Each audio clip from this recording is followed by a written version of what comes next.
मात पिता सुत क्यों देख बुलाना रे, इनमें तेरा कोई नहीं क्यों बहा दीवाना रे। सुअ सिंबल से या तुरु देख लुभाना रे, और चोंच मारी व्याकुल भया बहुते पिस्ताना रे। मान सरोवर कमल दल गर दूर प्याना रे, गैर सातल राह को पढ़ पोथी पाना रे। अब जो हम सदग्रंथ पढ़ा करते थे, पवित्र वेद, पवित्र श्रीमद् भगवत गीता, पवित्र पुराण आदि, कहते हैं इनके पाठ करने वाले यथार्थ ज्ञान से परिचित नहीं हो पाए, यथार्थ मंत्र से भी वो परिचित नहीं थे, जिस कारण से वो ये पाठ करने वाले, पुस्तकों को, पोथियों को पढ़ने वाले भी नरक में गए, अर्थात उनका जीवन व्यर्थ हुआ। क्यों? क्योंकि उनको सतगुरु संत से नहीं पूजे पाषाणा रे। सतगुरु संत यानी परम संत उन्होंने मिले नहीं, उनको परम संत की उन्होंने सेवा नहीं की। सतगुरु संत से नहीं पूजे पाषाणा रे, और मरकब है कुम्हार के फिर शुक्र सवाना रे। पंथ पुरातन बूझ है कोई संत सुदाना रे, और स्वासा पारस नाम है ना भी स्थाना रे। ओह, सतगुरु संत से नहीं, और पूजे पाषाणा माने मूर्तियां, पत्थर की मूर्तियों की पूजाएं की, यानी शास्त्र विद साधनाएं की। और मरकब है कुम्हार का फिर शुक्र सुहाना रे, गधे कुत्ते की सूर की योनियां प्राप्त की आप जी ने।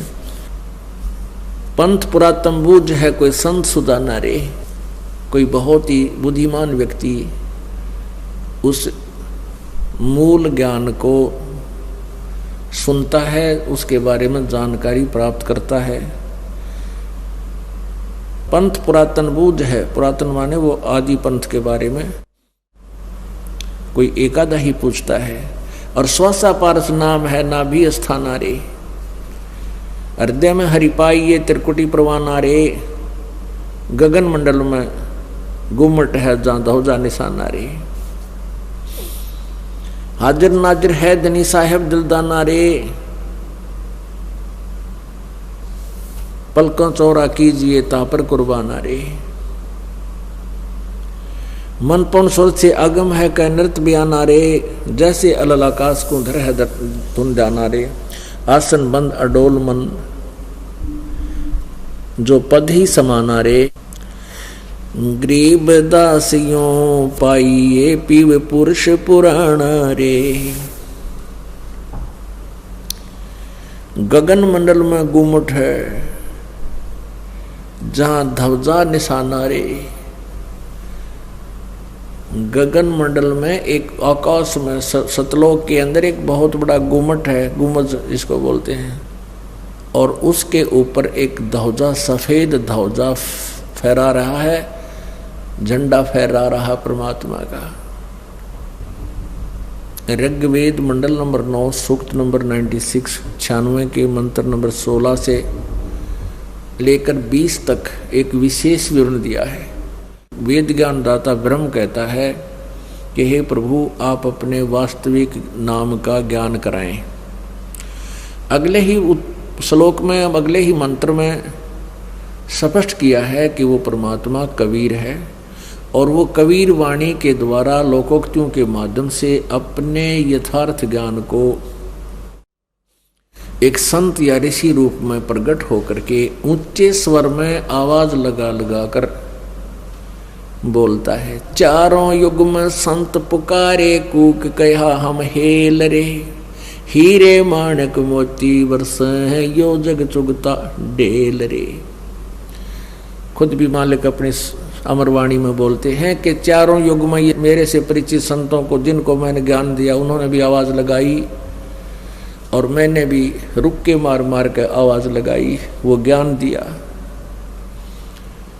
ऊंचे स्वर में गरज गरज की आवाज लगाई मैंने, और ये मुक्ति रूपी, तत्व ज्ञान रूपी हीरे और मोती, ये अमृतवाणी मैंने बरसाई। लेकिन इस यथार्थ ज्ञान को, यथार्थ मोक्ष मार्ग को किसी ने ग्रहण नहीं किया, इस लाल को किसी ने ग्रहण नहीं किया, हीरे मोतियों को किसी ने ग्रहण नहीं किया, और आन उपासना रूपी ये डले इकट्ठे कर लिए, डले डो लिए, गलत साधनाएं कर ली। अब पुण्यात्माओं, परसों के समाचार पत्र में एक दुखदायी घटना पढ़ने को मिली कि गुड़गांव के पास एक गांव का एक ट्रक इस आन उपासना कावड़ लेने के लिए गया और वो गंगोत्री के पास जाकर के एक खड्डे में बहुत 150 मीटर 400-500 फुट गहरी खाई में गिर गया और सभी मर गए। एक ही गांव के 22 व्यक्ति मर गए, 20 और 2 फिर मर गए उनके दुख में। 20 व्यक्ति मर गए, एक परिवार के 4, एक परिवार के 3 है। आन उपासक भगवान शिव की वो साधना शास्त्र विरुद्ध कर रहे थे। परमात्मा क्योंकि शास्त्र विरुद्ध साधना करने वाले को किसी भी इष्ट की साधना कीजिए वो उनकी मदद नहीं करेगा। और कबीर साहब क्या बताते थे, पर भी लेन जात है दुनिया, हमारा ज्ञान किने ना सुनिया। वहां पर भी लेन जैसे कहीं कोई कुंभ का मेला हो जाए, वहाँ देखो कितनी दुनिया जाती है, किसी तालाब पर हो जाता है या किसी दरिया पर हो जाता है। परमात्मा कहते हैं हमने यथार्थ ज्ञान दिया, ये हमारा तत्व ज्ञान किसी ने नहीं सुनिया।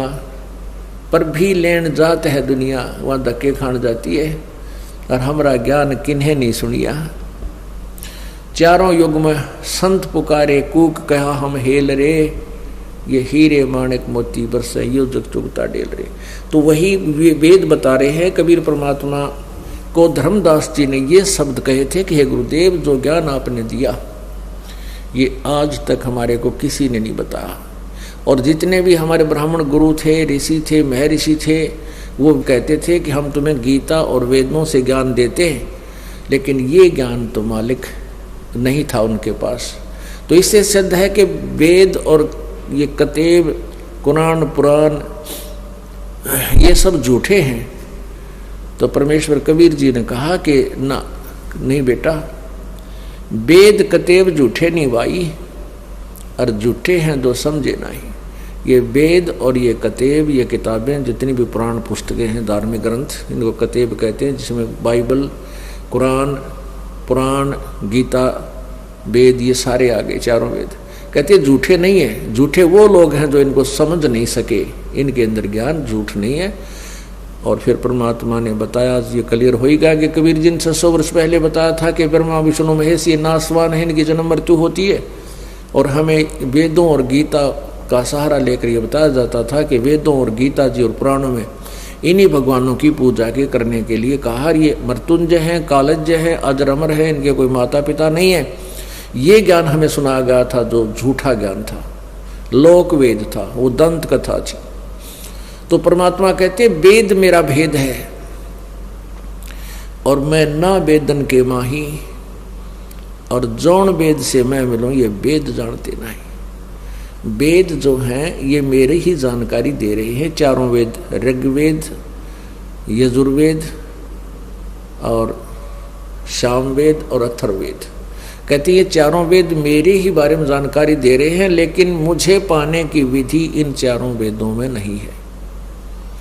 वो जिस वेद में वो है, वो इस वेद, ये वेद नहीं जानते। लास्ट में वेद बोलने वाला भी कह देता है नेति नेति नेति,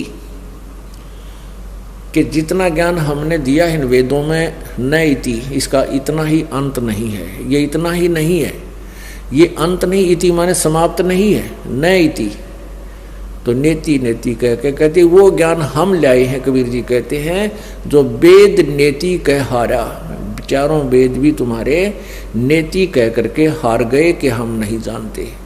इससे आगे ऋग्वेद मंडल नंबर 9 सूक्त नंबर 96 के मंत्र 16 से 20 के बीच की जो आपको समरी सुनाता हूं मौखिक, तो उसमें ये लिखा है कि वो परमात्मा जज्ञानम, जान बूझकर प्रकट होता है। एक शिशु जज्ञानम, शिशु रूप धारण करता है, और जब वो बड़ा होता है तो अपने ज्ञान को, अपने वास्तविक मंत्र को, अपने नाम को, मेरा क्या नाम है और क्या वास्तविक गुप्त मंत्र है, कौन सा है, उसको वो स्वयं ही आकर के बताता है। और वो अपना ज्ञान अपने मुखारविंद से ऊंचे स्वर में गरज गरज कर कबीर वाणी के द्वारा बोलता है, और वो लोकोक्तियों के माध्यम से, श्लोकों दोहों के माध्यम से ज्ञान प्रचार करने के कारण एक प्रसिद्ध कवि की उपाधि भी प्राप्त करता है, पदवी भी प्राप्त करता है। लेकिन वो होता है भगवान ही, और उस ऋषि रूप में, एक संत रूप में, एक गुरु रूप में प्रकट परमात्मा के द्वारा रची हुई उसकी हजारों वाणी, असंख्यों वाणियां उसके अनुयायियों के लिए जब वो गुरु रूप में आता है, वो बहुत से जनसमूह उनके पीछे होता है। जैसे कबीर परमेश्वर जी 600 वर्ष पहले बनारस में आए थे, काशी में, तो उनके 64 लाख शिष्य हुए थे, और ये वाणी मालिक ने लिखवा दी थी। सब ने, कुछ एक व्यक्तियों ने लिख कर अपने पास रख ली थी, आवश्यक सी। तो उन वाणियों को पढ़ते हैं, कहते उनको वो वाणी परमात्मा के मुखारविंद से बोला गया वो तत्व ज्ञान अमृत के तुल्य स्वादिष्ट होता है, आनंददायक होता है। वह वाणी उनको बहुत प्यारी लगती है, और वो परमात्मा तीसरे मुक्ति धाम में रहता है। तीसरा मुक्त धाम यानी पूर्ण मोक्ष स्थान, एक तो ब्रह्म का लोक 21 ब्रह्मांड, देश कहो, लोक कहो, और दूसरा परब्रह्म का लोक, अक्षर ब्रह्म का लोक, सात्संग ब्रह्मांड, ये इतना क्षेत्र देश, और तीसरा जो मुक्ति धाम है वो सतलोक है। ऊपर के ब्रह्मांड, सतलोक, अलखलोक, अगमलोक, अनामी लोक, ये सारा एक क्षेत्र अलग से तीसरा मुक्ति धाम भी कहलाता है। तो तीसरे देश में, तीसरे मुक्ति धाम में वो रहता है, तीसरे धाम में रहता है, और वहां से चलकर आता है, अपना ज्ञान प्रदान करता है। क्या बताते हैं? लेखा लीजय रे धनी के लेखा लीजय रे, 8 पटन सब लुट गए को अब क्या कीजय रे, पूंजी मूल गंवाई या फिर कौन पति जय रे, मैं गाफिल फूला भूला फिरूं गढ़ हंस चढ़ी जय रे, चाकर चोर अनाद का सिर बोझा दीजय रे, शीश काट हाजिर करे जब सतगुरु री जय रे, अमी महारस नाम है अमृत पे पी जय रे, गगन मंडल भाटी जरे कमला दल भी जय रे, शब्द अनाहद गोर है चल हंस सुनी जय रे, पूंजी साहूकार की या हरदम छी जय रे, गरीबदास दूने करे सो सहा कही जय रे। जय पुण्यात्माओं, जैसे आप जी को मानव शरीर मिला है और आप यहाँ सौदा करने के लिए आए हो, आपके श्वास रूपी पूंजी आपके साथ है। जैसे कोई व्यक्ति कहीं बिजनेस करने के लिए दूर देश चला जाता है, 2 लाख रुपये ले जाता है, तो वहाँ वो होटल किराए पर लेता है, कमरा किराए पर लेता है, खाना भी उसी से खाता है, और साथ में बिजनेस भी करता है। जो बिजनेस करके उसके दुगने तिगने कर लाया तो वो सेठ कहलाता है, और दूसरा व्यक्ति 2 लाख रुपए लेकर जाता है, होटल में रुक जाता है, मूल उद्देश्य को भूल कर गुटी शूटी लगाता रहता है, फिल्म देखता है, सैर सपट्टे करता है, और जब पूंजी समाप्त हो जाती है तो होटल वाला व्यक्ति उसको होटल से बाहर फेंक निकाल देता है कि चला जा तू, यहाँ तेरे पास पूंजी नहीं रही। तो फिर वो क्या करता है कि वो कर्जवान हो जाता है, उसके ऊपर ऋण हो जाता है। जिसकी पूंजी लेकर गया था वो अपना हिसाब मांगता है, पैसे वापस नहीं देता है तो उसको मजदूर लगाता है। तो इसी प्रकार परमात्मा हमें बता रहे हैं कि जो सत साधना कर लेगा, इस मनुष्य के श्वास रूपी पूंजी गिन के मिली हुई आपको, इसकी दुगने तिगने कर लेगा, वो तो साहूकार कहलाएगा, वो तो सेठ हो जाएगा। कबीरा सब जग निर्धना धनवंता ना कोई, धनवंता सो जानिए जिस पर राम नाम धन होवे। के कबीरा सब जग निर्धना, पुण्यात्माओं, आपने देखा है कई पूंजीपति, बड़े बड़े सेठ या बड़े बड़े अधिकारी, राजा लोग, मंत्री, मुख्यमंत्री, प्रधानमंत्री एक पल में मृत्यु को प्राप्त हो जाते हैं। सत भक्ति ना करने से वो 84 लाख योनियों में पशुओं में जाते हैं, नरक में डाल दिए जाते हैं। तो वो सेठ हमें यहाँ सेठ नजर आवे थे, वो वास्तव में सेठ नहीं थे, वो निर्धन थे। जिस धन से ये जीव सेठ बनता है, साहा बनता है, साहूकार बनता है, धनी बनता है, वो धन राम नाम है। राम नाम की कमाई करने से, राम नाम कौन सा है, कौन से राम का जाप करना है, ये एक विशेष विस्तृत विवरण आपको अलग से दिया जाएगा। और रहकर आपको बताया भी गया है कि किस राम के बारे में हम बोल रहे हैं। हम उस परम अक्षर ब्रह्म राम के बारे में बोलते हैं, पूर्ण ब्रह्म के बारे में बता रहे हैं। उस राम की जाप करने से आपको पूर्ण लाभ होगा। तो उस राम के नाम की कमाई जिसके पास है वो धनी है, भगवान के दरबार में उसकी इज्जत होगी।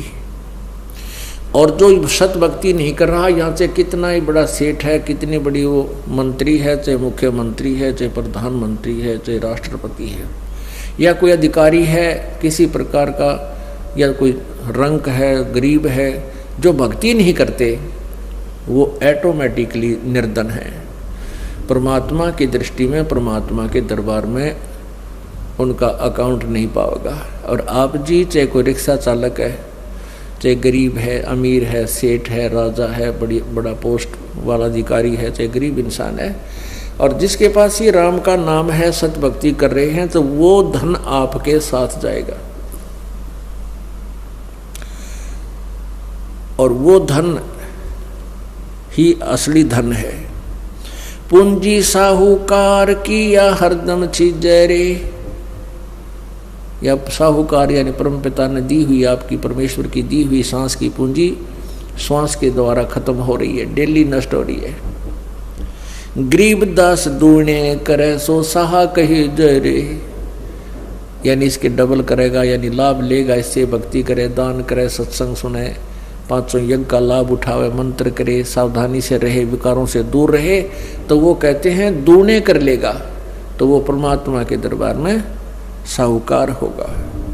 लेखा देना रे धनी के लेखा देना रे, रागी राग उचारते मुख गावत बेनारे, अस्थि घोड़े पाल की छोड़ी सब सेना रे।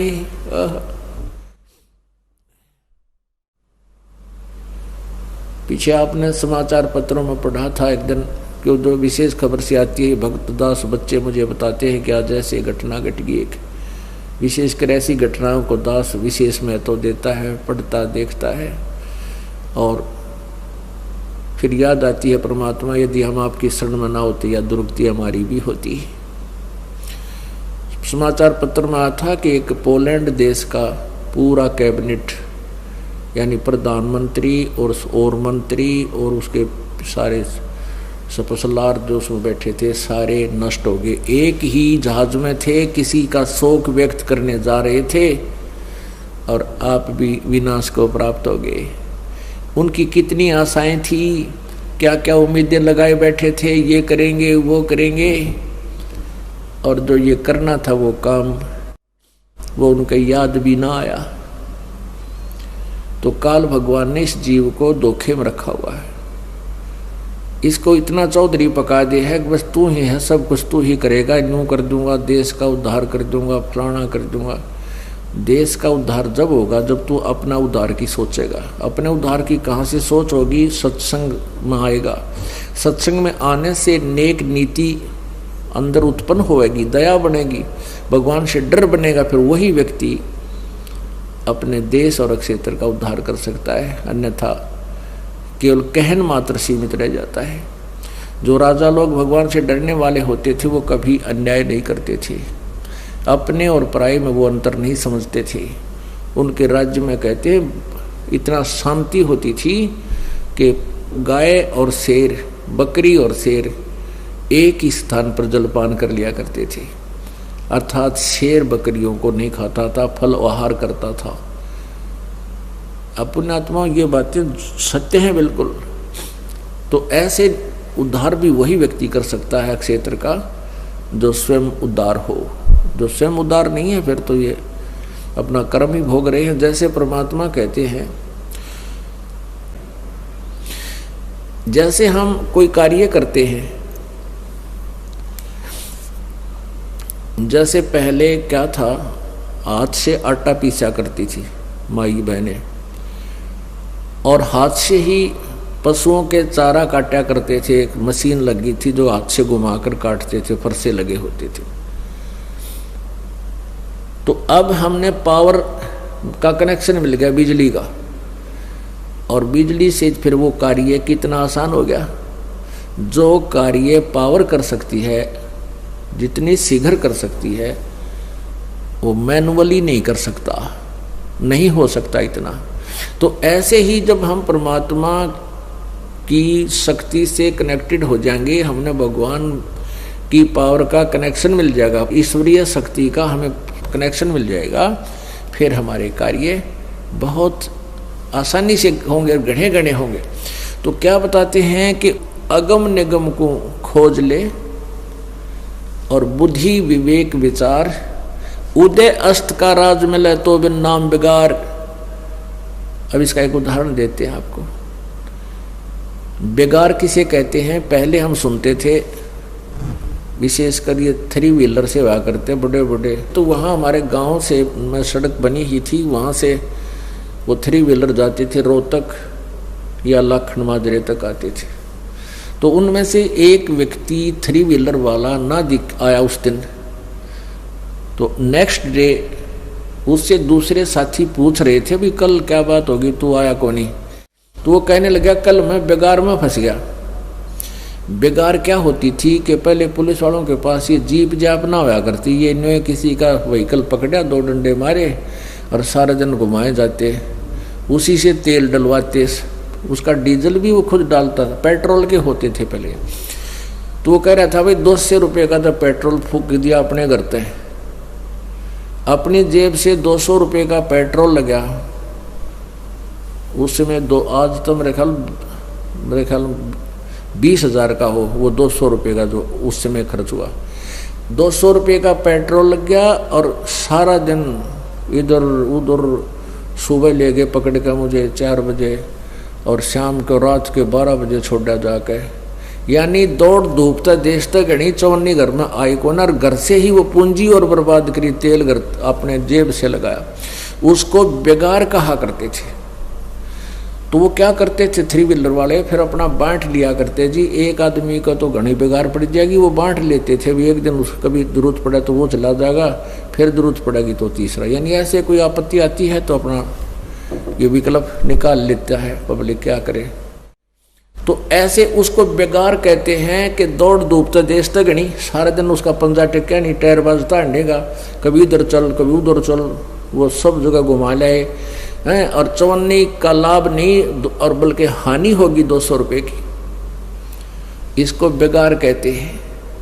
ये बेगार थी, व्यर्थ का दौड़ धूप, चवन्नी उसका इनकम नहीं हो और खर्च भी साथ में हो। तो ऐसे कहते हैं अगम निगम को खोज ले। वो परमात्मा ऊपर सतलोक जाने वाले मार्ग पर, इस व्यवस्था पर तू एक गहरी नजर से सोच, विवेक के साथ सोच। उदय अस्त का राज मिले, यदि पूरी पृथ्वी का भी तुझे राज्य प्राप्त हो जा तो भी बिन नाम बिगार। बिगार कैसे? राजा यदि भक्ति नहीं करता है, सत्य भक्ति नहीं करता है परम संत से लेकर, तो वो बेगार कर रहा है। बेगार कैसे कर रहा है कि अपने पिछले जन्म के पुण्यों का नष्ट कर रहा है, और जितना बड़ा अक्षेत्र होगा उस राजा के अंतर्गत उतना ही उसकी टेंशन का कारण रहेगा। कहीं पर कोई उपद्रव हो रहा है, कहीं पर सूखा पड़ गया है, कहीं पर फ्लड आ गई है, कोई मंत्री कुछ कर रहा है या दूसरे राजा की चिंता। तो वो राजा, आप देखते हो किसी भी मंत्री, मुख्यमंत्री, प्रधानमंत्री, सारा दिन रेल बनी रहे इनकी, कदे वहाँ चल कदे वहाँ चल, ना जा तो वो अक्षेत्र वाले नाराज हो जा। यानी इतनी टेंशन तो राजा को होती है, किसी को नहीं होती पृथ्वी पे। लेकिन हमने वो ऐसा दिखाया कि जैसे बड़ा ठाठ कर रहा है। ठाठ तो यहाँ ब्रह्मा विष्णु महेश के कोई ना, यहाँ एक पृथ्वी के छोटे से टुकड़े के कोई बन गया, कोई अधिकारी या कोई राजा बन बैठा, सपने में भी सुख नहीं है। तंदर सुखिया कोई न देखा, जो देखा सो दुखिया हो, उदय अस्त की बात करे मन सबका किया विवेका हो। परमात्मा कहते हैं सुख नाम की चीज नहीं है किसी प्राणी को। सुरपति दुखिया भूपति दुखिया, रंक दुखी बपरीति हो, कह कबीर और सब दुखिया, एक संत सुखी मन जीती हो। अगर यहाँ भी थोड़ा बहुत सराहत आपको चाहिए तो परमात्मा कबीर जी, परमेश्वर कबीर जी का इस दास के द्वारा उपदेश प्राप्त करके ही होगी, अन्यथा इस पृथ्वी पर वर्तमान में और कोई विकल्प नहीं है। या तो परमेश्वर स्वयं आए थे, या आज इस दास को वो खजाना दिया है जिससे आप भी लाभ प्राप्त कर सकते हो, मोक्ष भी करा सकते हो, और संसारिक जिसको तुम सुख मानते इस झूठे सुख के जो राहत है वो भी परमात्मा कबीर जी के इस साधना से, इस मंत्र से जो दास देता है इसी से ही प्राप्त होंगे। तो कितनी प्यारी व्याख्या दी है कि अगम निगम को खोज ले बुद्धि विवेक विचार, उदय अस्त का राज मिले तो बे नाम बेगार। आप तो बहुत साहूकार हैं उन व्यक्तियों से जो अरबपति और खरबपति हैं, जो सत भक्ति से वंचित हैं। वह कहते हैं वह माया तो यही रह जाएगी। जिस माया के लिए, जिन कार कोठियों के लिए वो सारा दिन लगा रहता है, वो माया उनकी कार कोठी संपत्ति सारी यही रह जाएगी।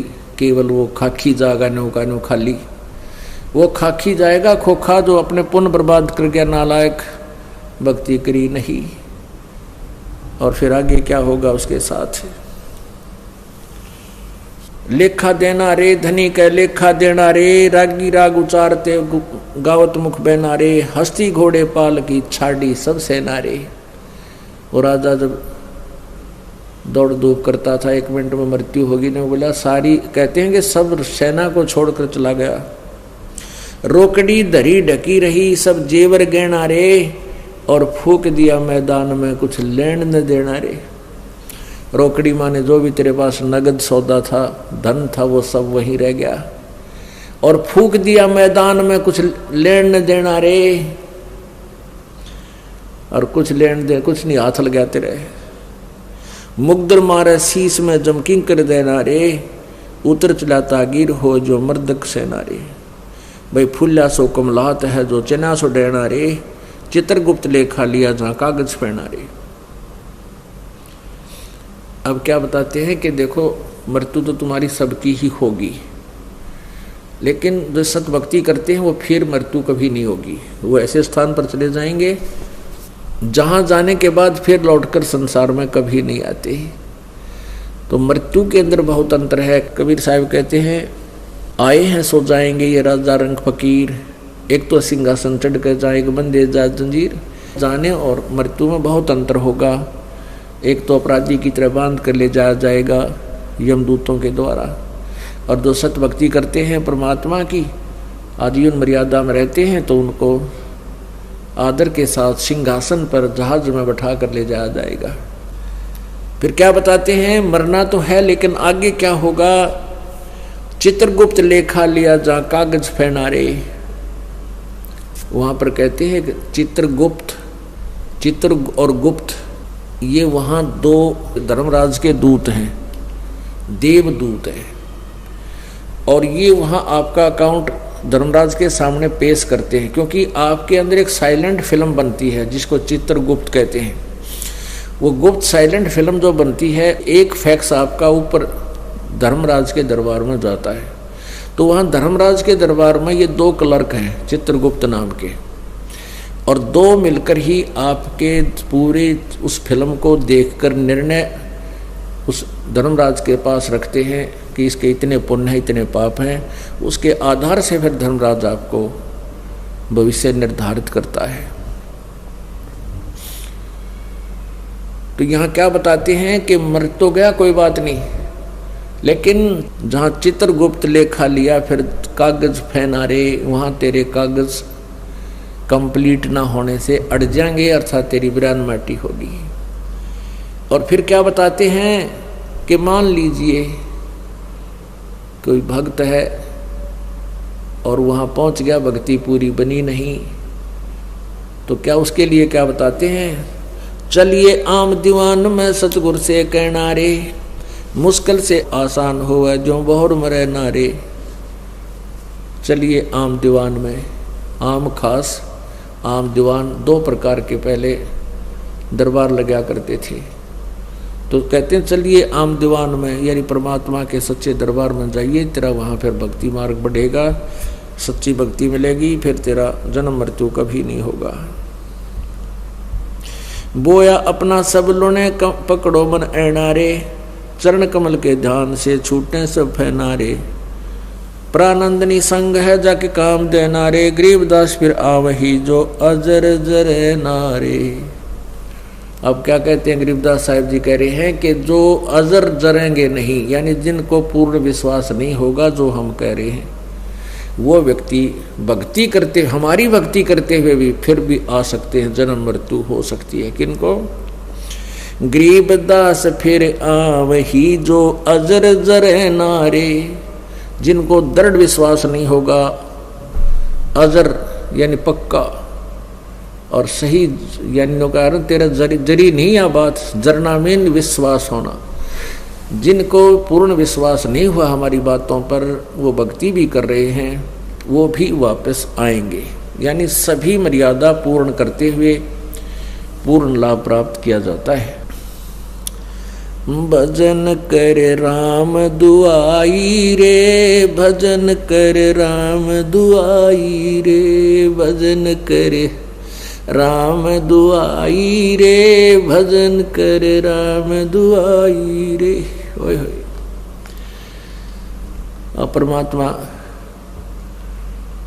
आप जी को कितने प्रकार से समझाने की चेष्टा करता है कि किसी प्रकार या बुद्धू आत्मा ना जाने कौन सी चोट इसका लग जाए और ये संभाल ले अपने मूल कार्य को।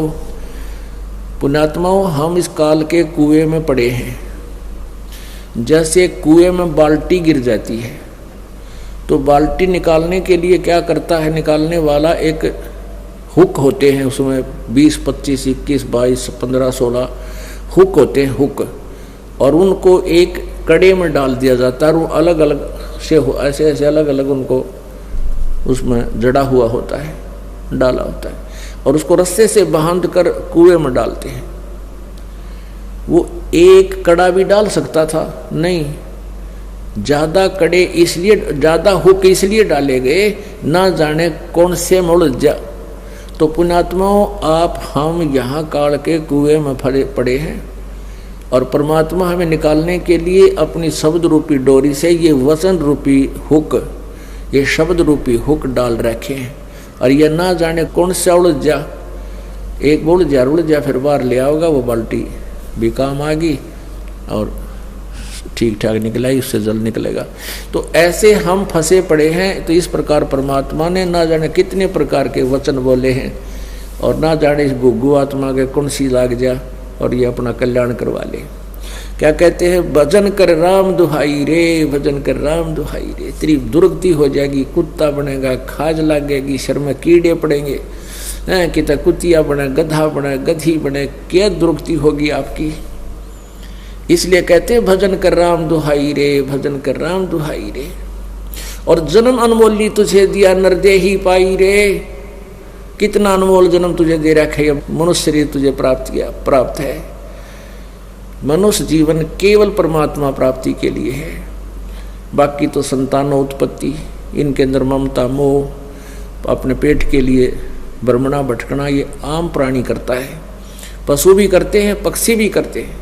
परमात्मा ने एक न्यारी ड्रेस हमें दी है, हमें अलग से एक भिन्न चोला दिया है, शरीर दिया है, और इससे हम परमात्मा प्राप्ति कर सकते हैं। इसका केवल इसको देने का एक यही उद्देश्य था, और हम मूल उद्देश्य भूलकर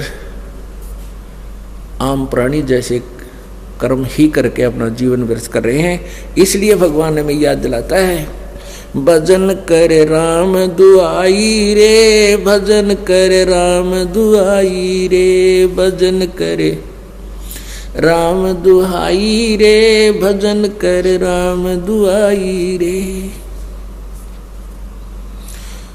जन्म अनमोली तुझे दिया नर देही पाई रे, देही को देवा लोच ही सुर नर मुनि भाई रे। कितनी प्यारी बात की परमात्मा ने। कहते हैं इस मानव शरीर को देवता भी तड़फ रहे हैं। देवता लोगों को उस समय पता लगता है जब ये वहां पहुंच जाते हैं, जो यहाँ भक्ति जैसी कि इनको ऊपर देव पद प्राप्त होता है। 33 करोड़ देव पद हैं। जैसे अपने यहाँ MP की सीट है अपने अब भारतवर्ष में 500, ये फिक्स है, और इनमें आगे आदमी व्यक्ति बदलते रहते हैं। तो ऐसे ऊपर 33 करोड़ देवताओं की सीट हैं। उन्हीं में से ब्रह्मा विष्णु महेश और फिर उनके अंतर्गत जितने अधिकारी वो लगाए जाते हैं। वरुण है ये जल का देवता, कुबेर है ये धन का देवता, वित्त मंत्री। तो कहते 33 करोड़ देवता हैं। उनको वहां जाने के बाद पता चलता है कि तुम्हारा ये पुण्य क्षीण होगा, और पुण्य क्षीण होने के बाद तुम्हारी मृत्यु भी होगी, तुम्हें नरक भी जाना होगा। फिर उनको याद आती है कि ये ऐसी कैसी बनी, हमने तो भक्ति की थी। तो वो फिर आपस में विचार विमर्श करते हैं। भाई वेदों में लिखा है कि तत्वदर्शी संत की खोज करो, तत्वदर्शी संत से पूछो परमात्मा के बारे में। हमें वो तत्वदर्शी संत नहीं मिले। तो वो क्या बात कहते हैं, भगवान हमें अब की बार जब मनुष्य शरीर मिल जाएगा, एक बार मनुष्य शरीर मिले, हम पूर्ण परमात्मा की भक्ति तत्वदर्शी संत की खोज करके करेंगे। हमारे साथ तो धोखा हो गया। जैसे कई भाई बहन मजबूरी व्यवस्था के अंदर आकर सोच लेते हैं हम खुद कसी कर ले, आत्महत्या कर लेते हैं, अपने हमें दुख दूर हो जाएगा। नहीं, आत्महत्या करने से दुख दूर नहीं हो सकता। ये शरीर तो दूर हो सकता है, विष खा लेने से, फांसी लगा लेने से शरीर तो नष्ट कर दिया आपने, लेकिन दुख तो न्यू का न्यू रहेगा। फिर गधा बन गए, गधा बन गया जाते लट्ठम लट्ठा, फिर बता के सुख होया। तो इसका सुख यही होगा कि आप सत भक्ति करो, आपके संकट का भी निवारण होगा, वर्तमान में भी आपको राहत मिलेगी, फिर आगे। तो कहते इस देही को देवा लोचते सुर नर मुनि भाई रे, सनकादिक नारद रटे चहु बेदा गाई रे, भक्ति करे भवजल तेरे पर सतगुरु शरणाई रे। कहते हैं सभी सनक सनंदन, ये 4 पुत्र है ब्रह्मा के, छोटी आयु के इनकी आयु रहती है, इसी एज में रहती है 5 वर्ष की आयु के, लेकिन आयु के विद्वान बहुत माने जाते हैं। कहते हैं ये तुम्हारे सनक सनंदन भी भक्ति कर रहे हैं, और 4 वेदों में भी यही कहा गया है कि भक्ति करो, लेकिन सतगुरु शरणाई रे, यानी तत्वदर्शी संत की शरण में जाकर भक्ति करो, तब तुम्हारा मोक्ष होगा। सनकादिक नारद रटे 4 वेदा गाई रे, भक्ति करे भवजल तेरे पर सतगुरु शरणाई रे। सतगुरु तत्वदर्शी संत की शरण में आने से ही तुम्हें पूर्ण लाभ होगा, भक्ति का लाभ मिलेगा। मिर्गा कठिन कठोर है कौ कांटे काई रे, कस्तूरी है नाभि में ये बाहर भरमाई रे। एक मृग के नाभि में परमात्मा की रजा होती है, गॉड गिवन, उसकी नाभि में सुंडी में कस्तूरी बन जाती है, और उसकी महक उसको अपने अंदर से आती है।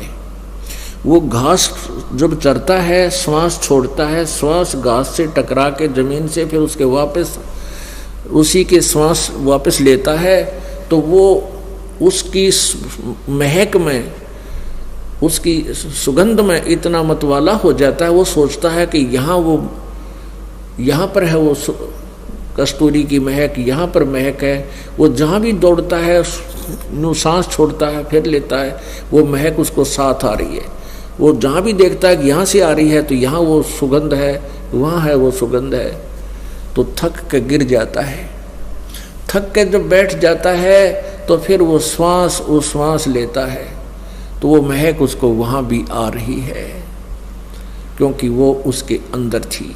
तो परमात्मा कहते हैं कि ये मन रूपी मृग कभी तीर्थों में जाता है, कभी कावड़ लेने जाता है, कभी कहाँ जाता है, किसी मंदिर में जाता है, किसी मस्जिद में, किसी गुरुद्वारे में, ये सोचता है यहाँ भगवान है, यहाँ भगवान है। और वो उसकी कसक उसके अंदर ही थी, वह कसक जो पिछले पुण्य की कमाई थी वो उसके साथ थी और वो उसको लिए फिर रही थी, उसको उठाए फिर रही थी। और जब सतगुरु मिल गए तो उसको बैठा दिया उस मृग की तरह, बेटा बैठ, अरे सांस का सेवन करे, अब देखना महक, वो महक तुझे यहाँ मिलेगी, वो वस्तु अब मिलेगी तुझे। अब क्या बताते हैं भाई, जो गुरु बचन पे डट गे रकट गे फंद 84 के, कट गे फंद 84 के, रकट गे फंद 84 के। भाई जो गुरु बचन पे डट गे रकट गे फंद 84 के। वस्तु मिली ठोर की ठोर, मिट गई मन पापी की दौड़। वस्तु मिली ठोर की ठोर, मिट गई मन पापी की दौड़। ये भरम मिटे मथुरा काशी के, भरम मिटे मथुरा काशी के। भाई जो गुरु बचन पे डट गे रकट गे फंद 84 के। तो यहाँ परमात्मा कहते हैं कि ये मृगा कठिन कठोर है, कहो कहाँ डैक आई रे, कहाँ धक्के खाता है, कभी तीर्थों पे, कभी मथुरा में, गया जी पे पिंड भगवान फंड करने। और कस्तूरी है नाभि में, ये बाहर बरमाई रे। राजा डूबे मान में, पंडित चतुराई रे। राजा लोगों में तो अभिमान हो जाता है, 4 सैनिक हो गए साथ में, बस ने सोचा तू क्या राखी बन गया, और उनको तो अभिमान हो गया। और पंडित जिसने 4 अक्षर सीख लिए संस्कृत के और 100-200 से उसको नमस्कार करने वाले हो गए, वाह पंडित जी, वाह पंडित जी, वाह भाई क्या बात है। और वो मानना कति, जैसे ही परमात्मा कबीर जी आए थे, उन सुप्रसिद्ध पंडितों को, ब्राह्मणों को, गुरुओं को ललकारा करते थे, समझाया करते थे, लेकिन वो माने नहीं। एकाद रामानंद जी जैसी पुण्यात्मा, सर्वानंद जैसी पुण्यात्मा एकादी सतगुरु के शरणों में आ गई, बाकी किसी ने नहीं माना। वो अपने ज्ञान पंडिताई में डूब गए। राजा डूबे मान में, पंडित चतुराई रे। ये ज्ञान गली में बंक है, तन दूर में लाई रे। अब क्या बताते हैं कि इस ज्ञान गली में तो बहुत टेढ़ापन है, तुम नहीं समझ सकते, तुमने अपना शरीर बर्बाद कर लिया। उस साहेब को याद कर जिन सौंज बनाई रे, देखत ही हो जात है पर्वत से राई रे। कंचन काया नाश होवे, तन ठोक जड़ाई रे। मूर्ख बोंदू बावरे, या मुक्ति कराई रे। फिर क्या बताते हैं, चमरा जुल्हा तिर गए और छिपा नाई रे। चमरा जुल्हा तिर गए और छिपा नाई रे। गणका चढ़ी विमान में, सुरगापुर जाई रे। अजामेल गणका तेरे और सदन कसाई रे। नीच तेरे तो से कहूँ नरमोड न्यायी रे। शब्द हमारा साच है और ऊंट की वाई रे। ये धुएं कैसा धौल हर त्यों लोक चलाई रे। ओह कल बिस्कुस्मल सब कटे तन कंचन काई रे। गरीब दास निज नाम है, नत पर भी नाई रे। अब कहते हैं कि अब देख उस साहिब को याद कर जिन सौंज बनाई रे, यानी जिस परमेश्वर ने सारी सृष्टि की रचना की, तेरा शरीर भी बनाया, तुझे कर्माधार पर जो सब कुछ दिया। गीता जी अध्याय नंबर 15 के श्लोक नंबर 4 में कहा है कि तत्वदर्शी संत की प्राप्ति के पश्चात उसके पश्चात उस परम पद परमेश्वर, उस परमेश्वर के परम पद की खोज करनी चाहिए, जहां जाने के बाद प्राणी संसार में लौटकर कभी नहीं आते, अर्थात उनकी जन्म मृत्यु सदा के लिए समाप्त हो जाती है। और जिस परमेश्वर से संसार रूपी वृक्ष की प्रवृत्ति विस्तार को प्राप्त हुई है, अर्थात जिस परमात्मा ने सौर्य ब्रह्मांडों की रचना की है, और मैं भी उसी की शरण में हूँ, उसी की पूजा करनी चाहिए, नथिंग एल्स, पूर्ण मोक्ष के लिए। तो उसी का प्रमाण गीता जी में है, क्योंकि परमेश्वर की वाणी में, कबीर साहब जी की वाणी में और कबीर जी द्वारा दिए गए अपने प्यारी आत्मा गरीबदास जी का ज्ञान योग खोलकर जो ज्ञान दिया है, उनके कंप्यूटर में फीड कर दिया था। उनके द्वारा दिया गया ज्ञान ये, इसमें चारों वेद, पांचवा वेद तो ये है ही है, इसमें इंक्लूड है ये इसमें सच्चा ज्ञान है, क्योंकि वेदों का अनुवाद गलत कर दिया, गीता जी का अनुवाद गलत कर दिया। तो ऐसे ही परमात्मा ने कृपा की हम कलयुग के अंदर इस बिचली पीढ़ी वाली पुण्यात्माओं पर, कि अपने सिंपल लैंग्वेज में, अपने मुखारविंद से, अपने मुख्य वाणी में, सच्चिदानंद घन की वाणी में ये बिल्कुल विस्तार से और सिंपल साधारण तरीके से लिखा है। तो अब यदि दास ये वाणी आपको पढ़ाता और ऐसे सुनाता तो कतई नहीं मानते, क्योंकि आपको साथ साथ में इन वेदों, पुराणों, गीता, कुरान आदि का भी रेफरेंस आपको दिया और दिखाया जाता है। तब आपके हृदय में ये परमात्मा का ज्ञान सत्य समाया है, आप समझ पाए। क्या लिखा है इसमें? उस साहेब को याद कर दिन सौंज बनाई रे तत्ब्रह्म, उस साहेब को, उस परमात्मा को। गीता जी अध्याय नंबर 18 के श्लोक नंबर 62 में कहा कि अर्जुन तू सर्वभाव से उस परमेश्वर की शरण में जा, जिसकी कृपा से तू परम शांति और सनातन परम धाम, परम शांति यानी पूर्ण सुख, फिर जन्म मृत्यु कभी नहीं हो, वो तब सुख होगा, नहीं तो जन्म हो यार दुख का कैर टूटा। गर्भ से दुख होने शुरू हो जाता है इस प्राणी के ऊपर, माँ के पेट में बहुत दुख होता है और आजीवन दुखी रहता है। कभी सांस का दर्द, कभी कड़म में दर्द, कभी कुछ हो गया, कभी किसी चीज की टेंशन, कभी रोजी रोटी के लिए चिंतित, कोई और समस्या आ गई और शारीरिक कष्ट नरे। तो परमात्मा कहते हैं वो परम शांति तो वही मिलेगी उस तत्व ब्रह्म के पास, परम अक्षर ब्रह्म की साधना से। उस साहिब को याद कर दिन सौंज बनाई रे, देखत ही हो जाएगा ये पर्वत से राई रे। कितना सुंदर शरीर है, और एक बार फूक दिया जाएगा, सभा हो जाएगा। जब तेरी मृत्यु होगी उसके उपरांत इसको जला डालेंगे, ये राख बन जाएगी, पर्वत से राई बन जाएगा। कुछ भी नहीं, आज तो फूला समा रहा, फूला नहीं समा रहा, पता नहीं के जुगाड़ जोड़े बैठा है, एक सेकंड में ना बेरा के बिजली गिर जा। हम देखते हैं रोजाना कितने बड़े बड़े सेठ, मंत्री, मुख्यमंत्री, प्रधानमंत्री अपने ही हेलीकॉप्टरों में क्रैश हो जाते हैं, नष्ट हो जाते हैं, एक सेकंड के बाद उनका नाम और निशान नहीं मिलता है। तो क्या बताते हैं परमात्मा? कबीर कहाँ गर्बियो ये काल गह कर केश, ना जाने कित मारेगा क्या घर क्या परदेश। कहाँ जन्मे कहाँ पाले पोसे खूब लड़ाए लाड, ना जाने इस देह के कहाँ खंडेंगे आड़े। उसके लिए भगवान कहते हैं भजन कर राम दुआई रे, भजन कर राम दुआई रे, भजन कर राम दुआई रे, भजन कर राम दुहाई रे। देख परमात्मा कितने प्यार से हमें समझाना चाहते हैं, पर हम गुग्गू हो रहे हैं। कति हमारी बुद्धि पशु जैसी बना दी काल ने। एक बार तो असर हो से इस बात का, गुरुजी क्या कह रहे हैं, भगवान का आदेश सुना रहे हैं, कैसी दुरुक्ति होगी। और घंटे 2 घंटे के बाद फिर वैसी बुद्धि बन जाती है। इसका एक ही तरीका है कि रह रहकर सत्संग सुने और दाव लगते ही सिमन डट के करे, फिर भक्ति बढ़ती जाएगी ना, आपकी सेवा की, धर्म की, दान की, या कमाई बढ़ जाएगी।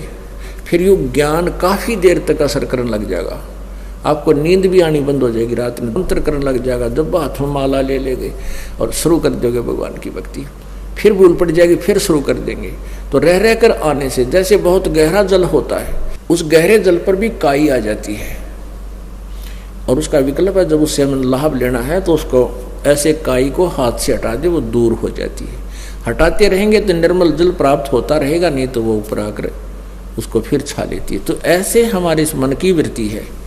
हमारे ऊपर जो प्रभाव है 3 गुणों का, रजगुण ब्रह्मा, सतगुण विष्णु, तमगुण शिव जी द्वारा जो हमारे ऊपर प्रभाव छोड़ा जा रहा है, कंस्टेंट है, वो लगातार छोड़ा जा रहा है। जैसे सूर्य जब तक उदय है, आप उसकी रेंज में हैं तो कंस्टेंट आप पर हीट आ रही है। उसके बचाव के लिए जैसे हमने शेड बना लिया, मकान बना लिए, ऐसे इनसे बचा जा सकता है। तो परमात्मा कबीर जी की भक्ति से आपका बढ़िया तो लेंटर वाला कोठी बन गई समझ लो, और एसी लग गया साथ में। तो इन तीनों गुणों का प्रभाव से आप ऐसे बचोगे, ऐसे व्यवस्था बनाने से बचा जाता है। जैसे हमने एसी लगा लिया, कूलर लगा लिया, पंखा लगा लिया, मकान बना लिया, तो उन ताप से बच गए हम, गर्मी सर्दी से। तो ऐसे ही इस भक्ति की शक्ति से, भक्ति की धार्मिकता से, इन तीनों गुणों से हम, इनके प्रभाव से बहुत बच जाएंगे, घना फर्क पड़ जाएगा। और फिर हम तीनों गुणों के प्रभाव से हम बचे तो भक्ति करेंगे। जैसे हम इस साइड में बैठे हैं, पंखा चल रहे हैं, तो हम भक्ति भी सुन रहे हैं। यदि धूप में बैठे होते थे कहाँ सुना जाता था, गर्मी याद आओ हमारे। तो ऐसे ही हमारे ऊपर तीनों गुणों का जो दबाव है त्रिगुणमयी माया का, ये भगवान की भक्ति से, धर्म से, पुण्य से, 5 यज्ञों से, ये फिर एक किस्म का प्रोटेक्शन बन जाएगा आपके। फिर क्या बताते हैं कि तुम ये ना सोचो ये कंचन काया नाश हो तन ठोक जराई रे, ये तेरा कितना सुंदर शरीर है सोने जैसा, ये भी एक दिन नष्ट हो जाएगा और इसको फूक देंगे घर वाले उठा के। और कहते मूर्ख बंधु बाव रे, या मुक्ति कराई रे, मनुष्य जीवन मिला था मोक्ष कराने के लिए, और डले डोकर और इसको छोड़ चला जिस सुंदर शरीर को तू अपना मानता था।